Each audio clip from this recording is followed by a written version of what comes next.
São muitas as necessidades e inclinações dos seres humanos em sua breve passagem pela Terra. Alimentação, hidratação, reprodução, autoafirmação, aceitação, ascensão social e muito, mas muito mais. Alguns de nossos pais, desde cedo, atenderam a muitas dessas expectativas e necessidades nossas, a fim de manter-nos devidamente abastecidos de todo cuidado e atenção. Mas atenção! O governo, as corporações, os líderes religiosos também sabem de nossas necessidades e eles fazem de tudo para que nós sejamos bons cidadãos, empregados, bons clientes e boas ovelhas. Mas quais seriam, por exemplo, as características de uma boa ovelha? Obediência, subserviência, entrega total do seu senso crítico em prol da crença, inclusive seguindo as determinações impostas pelos líderes, não importa o quão absurdas elas sejam. Aceitação irrestrita dos dogmas, liturgias e práticas ligadas à confissão de fé em questão. Todas estas atitudes estão entre as atitudes esperadas por um fiel que abraça com toda a força a fé no sobrenatural.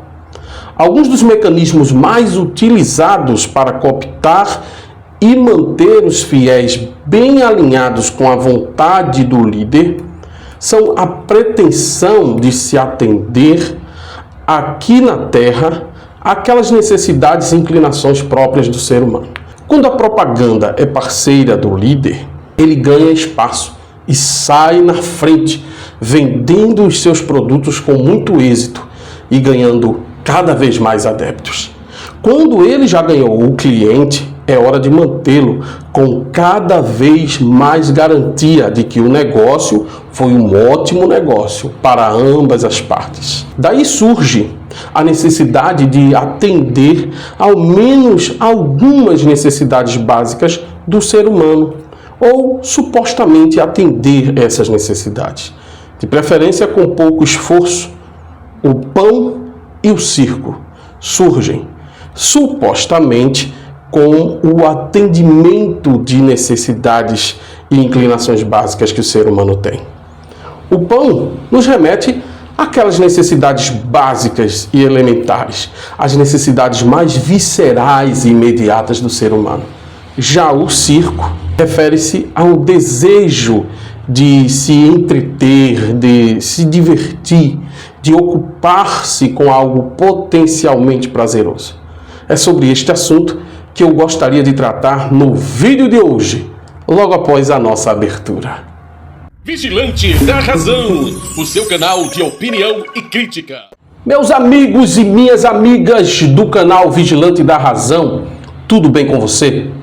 Eu espero muito que você esteja super bem e que todos os seus desejos, todos os seus projetos, aqueles projetos maravilhosos que você coloca a sua força, a sua dedicação, coloca o seu empenho.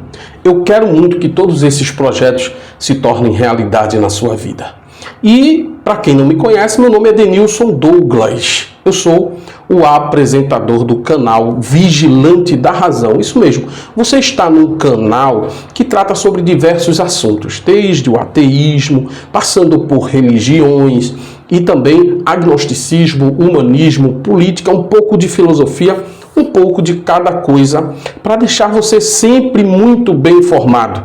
Essa é a principal missão do canal Vigilante da Razão. E você é muito bem-vindo, como eu disse. Você que vem dos diversos estados do país, você é muito bem-vindo. Receba o meu abraço. E também, se você vem de outro país, ai, meu amigo, aí você me honra muito. Tanto quanto as pessoas de diversos estados brasileiros, né? Você de Santa Catarina, do Rio Grande do Sul, do Paraná, você de São Paulo, Rio de Janeiro, você, meu amigo, minha amiga, que está no Espírito Santo, em Minas Gerais, na Bahia, você também que está em Sergipe. Receba meu caloroso abraço nesse momento. Você também que está, imagina só, você que está em Alagoas, você que está no meu grande Pernambuco, você é uma pessoa maravilhosa. Você é das diversas regiões do país. Você é uma pessoa que tem dado a oportunidade para eu entrar na sua casa. Isso é muito, mas muito proveitoso para mim.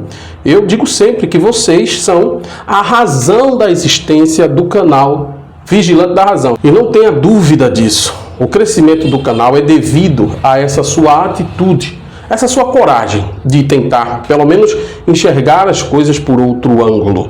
Então você é muito bem-vindo ao canal. Se você ainda não é inscrito, por gentileza, se inscreva no canal.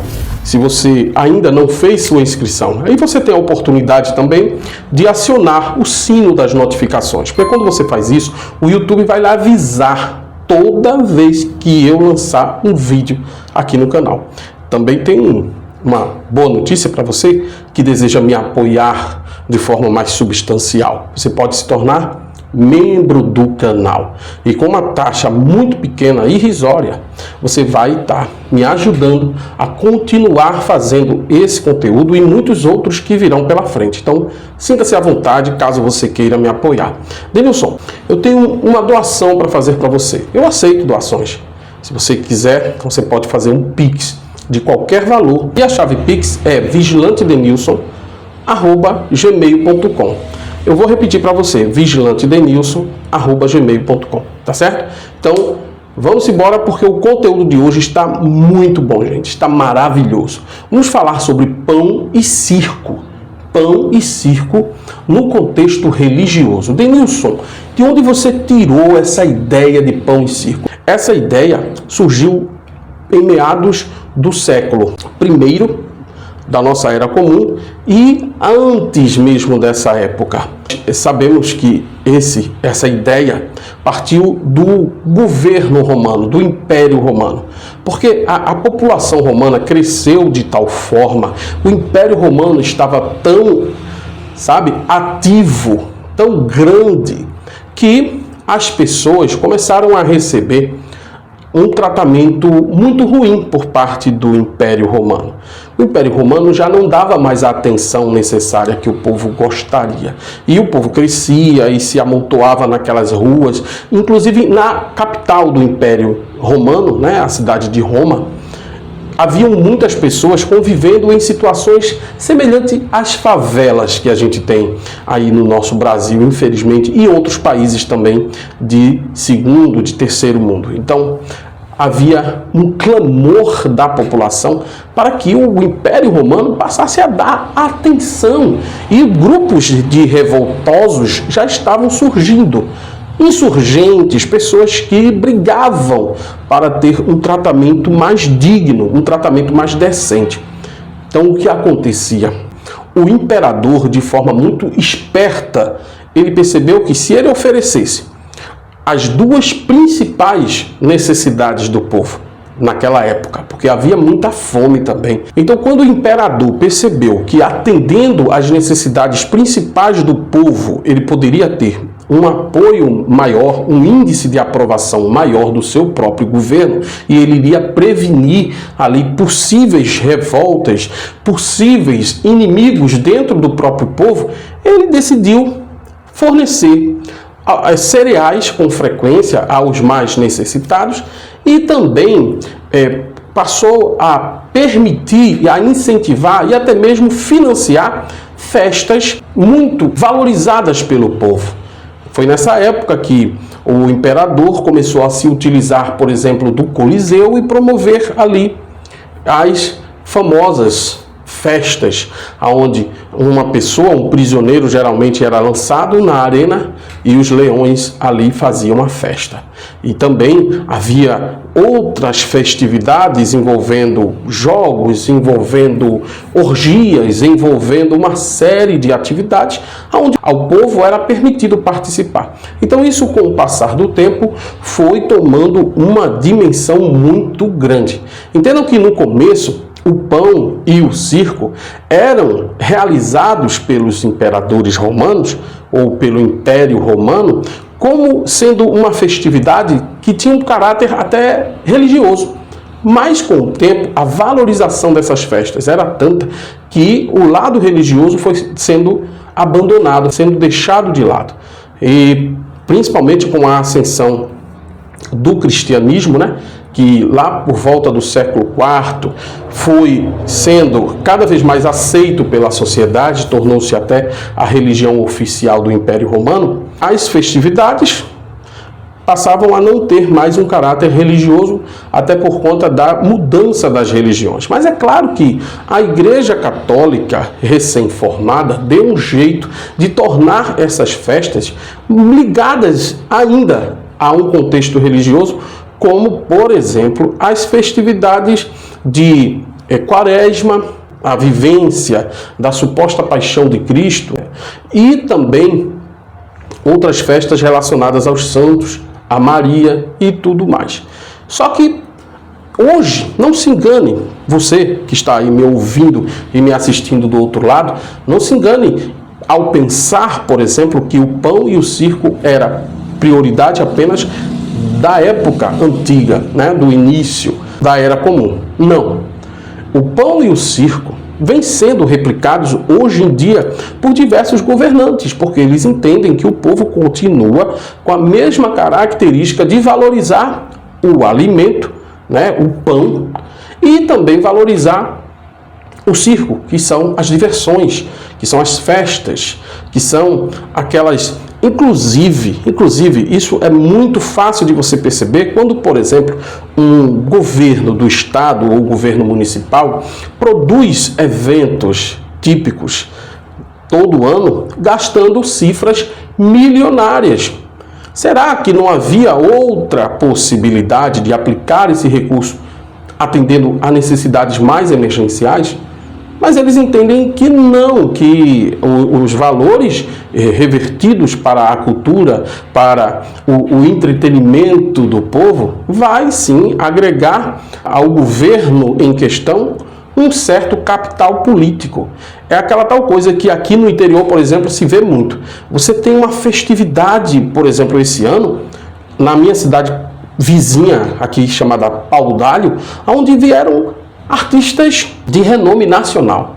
Zezé de Camargo e Luciano, Pablo e outras atrações. O que é que isso tem a ver com a dominação de mentes das pessoas? As pessoas atrelam o favorecimento dessa cultura do pão e do circo, atrelam a um governo assistencialista. E quem é que não vai querer ter o seu governo sendo aprovado por grande parte da população? Olha, aquele prefeito ali é top, viu? Ele investiu muito em festividade. Por outro lado, o pão entra também no assistencialismo, quando, por exemplo, existem as secretarias de assistência social que oferecem um suposto assistencialismo institucionalizado e permitido por lei, e por debaixo dos panos nós sabemos que os governantes, eles também fazem ali doações de cesta básica, pagamentos de contas de luz, de conta de água e por aí se vai.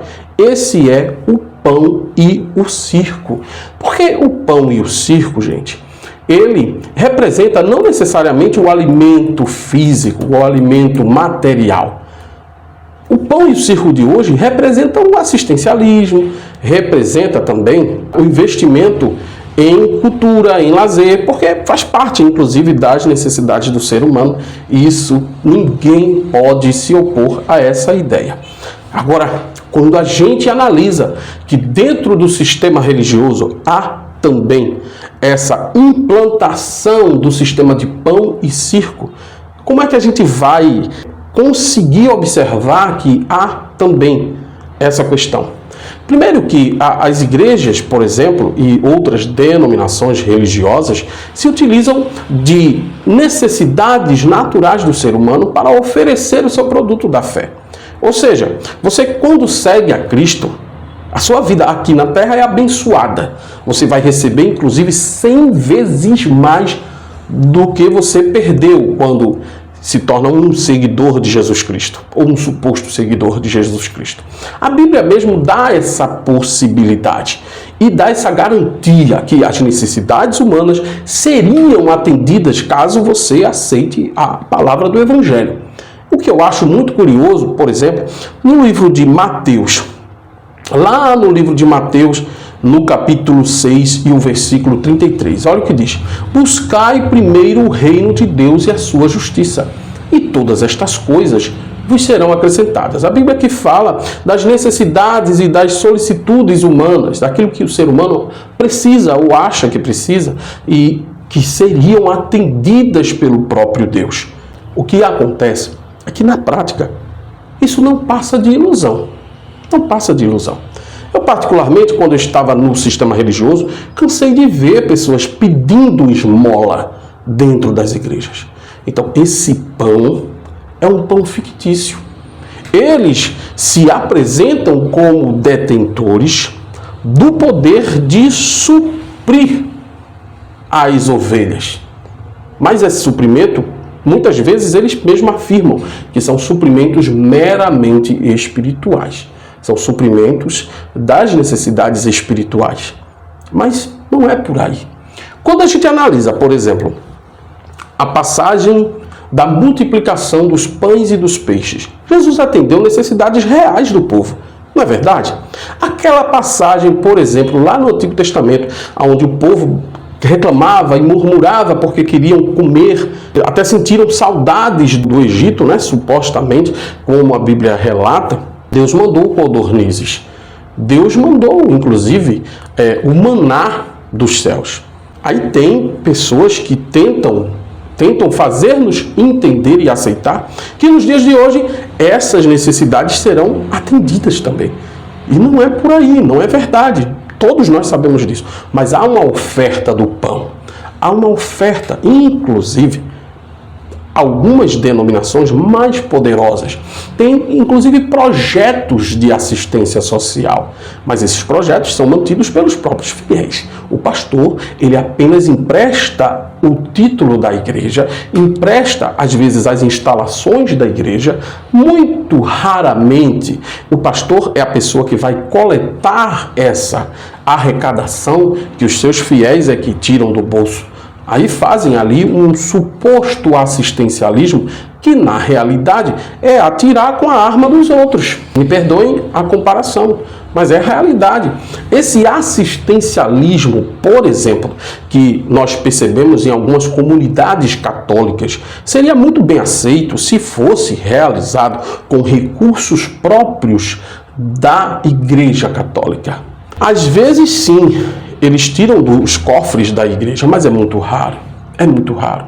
Até porque, com todo o poder e com todo o luxo que existe na Igreja Católica, ainda há um discurso de que a igreja é quem precisa da ajuda dos fiéis. A igreja está precisando de recursos, até porque sempre existe uma igreja para ser reformada, não é verdade? Eu não sei se você percebeu isso. Sempre existe uma igreja para ser reformada. Mas vamos seguir adiante, porque eu preciso falar do circo. O circo. Inclusive, eu preciso te adiantar, porque às vezes, nesse circo que é implantado dentro das igrejas, o fiel é o próprio palhaço. Denilson, você está me ofendendo. Não, não estou te ofendendo. Eu estou apenas dizendo que no sistema de pão e circo que a igreja implanta, por muitas vezes, em seus quadros de institutos, em seus quadros de práticas e liturgias, você é o palhaço, porque é você que faz o pastor sorrir. É você que faz o líder sorrir. Então você, na prática, é como se fosse um palhaço, porque você empresta o seu nome, empresta o seu rosto, empresta a sua voz, empresta o seu dinheiro, você, na verdade, doa tudo isso. Aí você faz rir as pessoas que esperam exatamente que você faça isso. Então, na prática, você é o entretenimento principal e acaba também sendo o ofertante da manutenção do pastor, daquilo que é básico e também daquilo que é supérfluo. Ou você pensa que não? Ou você pensa que o carro novo do pastor ele compra com dinheiro próprio dele, com recursos próprios? Não, meu amigo. Você sabe que não é. Então, vamos prosseguir, lembrando sempre que a igreja, por ser uma instituição voltada às pessoas, há alguns até que expõem nas suas fachadas, né? Uma igreja pronta para servir, uma igreja pronta para receber você, uma igreja aberta para receber a sua família. Então, a igreja, a instituição religiosa, existe como um tipo de prestação de serviço espiritual. Não é assim? É tão bonitinho, né? Você dizer, puxa vida, uma instituição religiosa é uma instituição que presta serviços religiosos, serviços de orientação e de confissão de fé. Muito bem. Mas para que a igreja consiga realmente adeptos, cada vez mais adeptos, todos nós sabemos que ela se utiliza de alguns artifícios. E não apenas as igrejas evangélicas, a igreja católica também. Então você hoje, quando entra numa igreja, você está entrando num show, você está entrando numa peça teatral, você está entrando como se você estivesse participando ali de um entretenimento.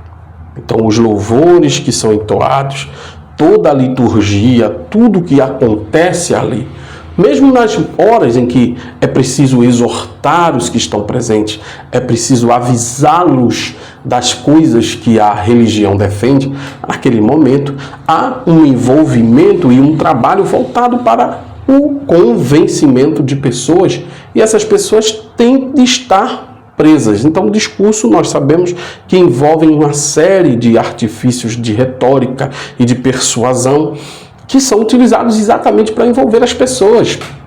É tudo montado. Não se engane com relação a isso. Não se engane. Então, a questão do circo acontece exatamente naqueles momentos maravilhosos onde a comunidade cristã ali se reúne para se divertir, para, descarregar a sua atenção acumulada durante toda a semana, ou durante todo o seu dia, porque há igrejas que têm reuniões não apenas nos domingos, mas em outros dias da semana. Então, esse entretenimento, meu amigo, minha amiga, é criado para que você fique preso ali, para que você se sinta bem ali, para que haja massagens no seu ego e também para que o seu lado emocional seja explorado da melhor forma possível. Então, quais são os problemas que existem com a maioria das pessoas? A ansiedade, problemas financeiros, problemas de saúde, problemas nos relacionamentos. Então, é um bojo de necessidades que são, na verdade, representam, na verdade, um arsenal de assuntos e questões a serem exploradas pelos líderes religiosos. Então, isso causa entretenimento, causa, na verdade, um mover psicológico que acaba levando o fiel a ficar refém daquela prática religiosa. Puxa vida, eu vou à igreja porque eu me sinto tão bem.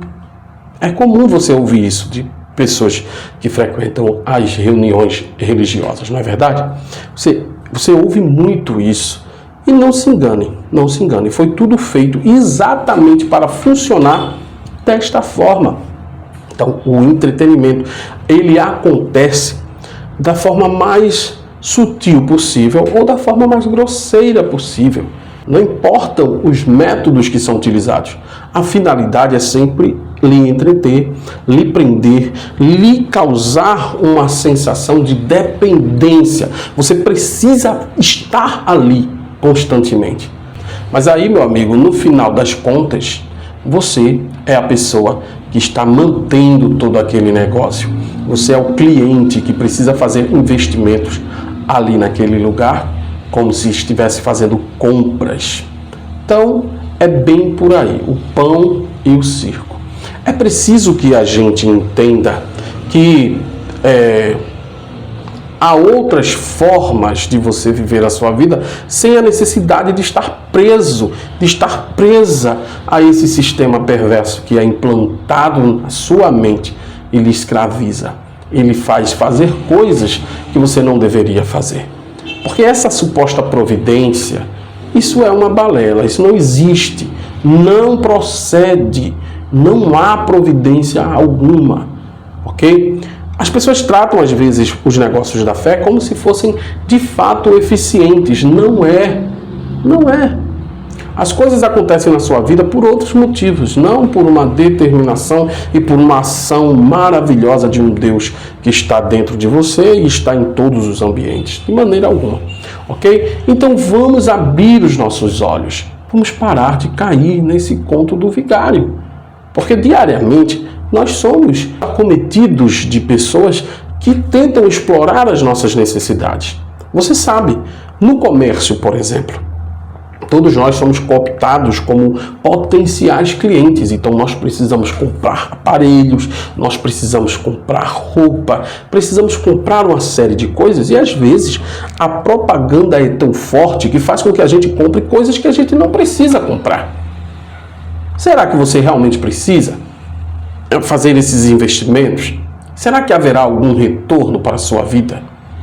Se às vezes a gente é cooptado e somos vencidos pela força da propaganda em diversas áreas da vida, inclusive na área profissional, quando as pessoas são induzidas a permanecerem em empresas das quais ela não gostaria de permanecer, pela sensação de segurança, de suposta segurança, já que você está fazendo o seu trabalho, está sendo pago por isso, fazendo o seu trabalho e sendo pago por isso.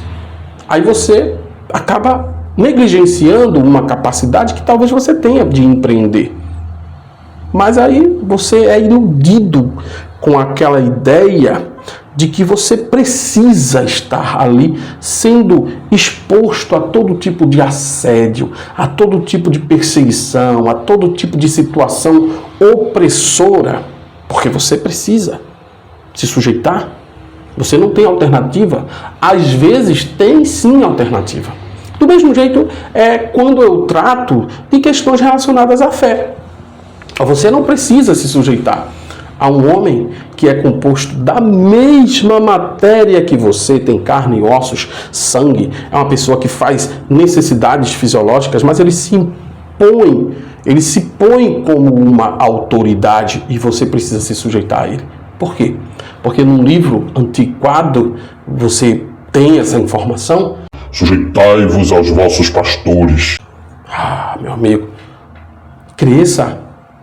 Aprenda a tomar as rédeas da sua própria vida. Não seja refém de sistemas perversos que existem há milhares de anos para comer o seu cérebro, para detonar com toda a sua capacidade crítica. Sabe? Até quando você vai se envolver com tudo isso? Até quando você vai ser vítima de tudo isso? Até quando você vai entregar de mão beijada o que de mais precioso você tem, que é a sua capacidade de raciocinar, meu amigo? Oh, meu amigo. Então, gente, esse foi o vídeo de hoje. Vamos fugir de situações perversas, não importa o quanto tempo estivemos presos, tá bom? Então, muito obrigado. Não se esqueça de compartilhar esse vídeo. Não se esqueça de se inscrever, caso você não seja inscrito. Esse foi o vídeo de hoje. Essa foi a minha opinião. Deixe nos comentários se você concorda comigo. Se você não concorda também, deixe seu comentário. Se você acha que a internet precisa de canais céticos, de canais que tragam uma racionalidade mínima que seja, por favor, apoie esse trabalho, faça a sua doação, seja membro, se inscreva, faça a sua parte, ok? Muito obrigado e até mais, pessoal.